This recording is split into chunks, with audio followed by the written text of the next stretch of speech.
गुरु प्यारी साध संगत जी, प्यार से कहना धनंकार जी। आज का टॉपिक 13 मई समर्पण दिवस। समर्पण दिवस बाबा हरदेव जी की यादों में। 13 मई, मैं तेरा हो चुका हूँ, मैंने तुझे समर्पित कर दिया है। तेरे चरणों में अपने आप को समर्पित कर दिया है। तेरा तुझको अर्पण क्या लागे मेरा, ये हम संपूर्ण समर्पण बोला करते थे। आरतियों में भी, पूजा में भी सारा संसार बोल रहा है। लेकिन क्या अर्पण किया है? तन मन धन क्या अर्पण किया है? क्या लागे मेरा, मेरा क्या लगना है? सब कुछ तो तेरा है। कहते हैं मुख से तो सब कुछ कहता मानव है, लेकिन तन से पकड़े रहता, मन से इसको पकड़े रखता है। तन से तो कह देता है कि सब कुछ तेरा है। और एक महात्मा बहुत सुंदर शब्दों में कह रहे थे, तन मन धन तेरा पर इस पर कब्जा मेरा।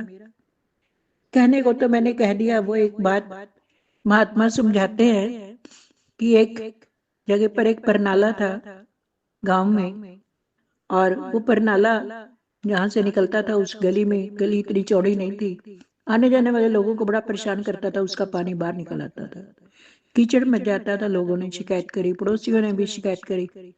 उस महात्मा को बहुत समझाया कि ये परनाला यहाँ से हटाकर दूसरी तरफ कर दीजिए। लेकिन वो महात्मा बार बार कहता, हाँ जी देखूंगा, हाँ जी ठीक है, ऐसा कह देता। फिर पंचायत बुलाई गई। पंचायत वालों ने भी यही फैसला किया। सिर झुकाकर खड़ा हो गया। पूछा, क्या फैसला है तेरा? तूने पंचायत का फैसला माना कि परनाला यहाँ नहीं रहेगा? कहने लगा, आपका कहना सिर मत है।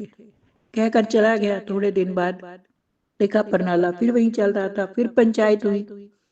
पंचों ने पूछा कि आपने तो कहा था आपका कहना सिर मत है। कहने लगा, मैं तो आज भी कह रहा हूँ आपका कहना सिर मत है। पंजाबी था, कहने लगा परनाला उठे दा उठे, पर परनाला तो वहीं रहेगा। साथ संगत, हम भी मुख से बहुत कुछ बोल देते हैं, लेकिन हमारे मन के जो है ना ख्याल, वो वहीं के वहीं रहते हैं। जैसा हम चाहते हैं वैसा ही करते हैं। गुरु की सिखलाइयों पर अगर पूर्णतया चल पड़े होते तो एक महात्मा कहते भी हैं कि घर समर्पित हो जाए गुरु हरदेव की शिक्षाओं पर, तो लगाम लग जाए मन की इच्छाओं पर। ये मन की इच्छाएं नहीं खत्म होती हैं। उन्होंने कितना समझाया कि मैं दाल नहीं, पनीर नहीं तो दाल में खुश हूँ, गाड़ी नहीं तो पैदल में खुश हूँ। समझाया, लेकिन हम कहाँ समझ पाए, नहीं समझ पाए। आज भी हम समर्पित नहीं हैं। बेकल साहब भी कहते हैं कि बेकल इबादत में शर्तें हैं वर्जित, इबादत है कर देना खुद को समर्पित। क्या कौन सी शर्तें हम लगाते हैं? हवस है, जन्नत की हवस है। कोई दुख तकलीफ है, मेरा ये दुख तकलीफ दूर कर दे तो मैं तेरे को मान जाऊंगा। तो मेरे को ये धन दौलत दे दे, मेरा काम हो जाए, तो मैं दुनिया में तेरा चर्चा करूंगा।